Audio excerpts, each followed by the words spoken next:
One of the reasons why some fathers abandon their children and end up sort of losing contact with their biological children is because of emotional overwhelm and shame.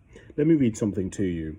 Many fathers feel deep shame. Remember that deep shame means that the person thinks that at the core of them, they are bad, that they are not worthy, that at the core of who they are, their being, is they feel that there is something wrong with them as a person. So many fathers feel deep shame for failing as partners, providers, or men. Remember that many men grow up to believe that they have to be the providers, they have to be the productive, that they have to be great partners, they have to be great at sex, they have to be able to show up for their child in terms of empathy, in terms of communication, they have to be guiders, they have to be protectors. Men, whether you like it or not, pick this stuff up from socialization, from society, from other men. And consequently, when men are not able to fulfill those stereotype or those narratives or those expectations that society has of them, they then end up feeling that they're failures.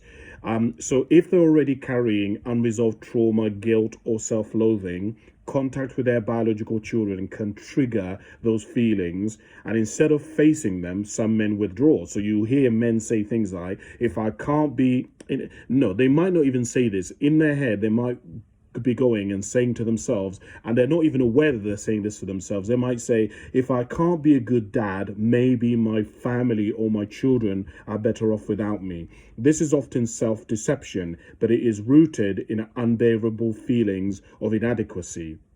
And I hear people all the time say, well, if he wanted to, then he would. But you have to remember that if you are struggling with alcoholism, which many men turn to when they're struggling with their emotions, if you're struggling with mental health, depression, anxiety, if you already are on drugs, if you have unresolved or undiagnosed personality disorders such as bipolar, maybe you are neurodiverse, you're autistic, you've got ADHD, you're dyslexic, your confidence issues are going to be affected. How you show up is going to be affected.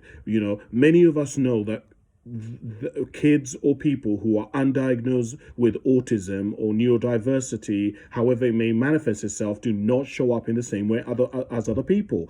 And one of the things that we haven't talked about within many fathers abandoning their children is we haven't talked about how men are very undiagnosed for autism and neurodiversity. Consequently, they don't have the support and the guidance and the tools to be able to show up as other fathers can or should.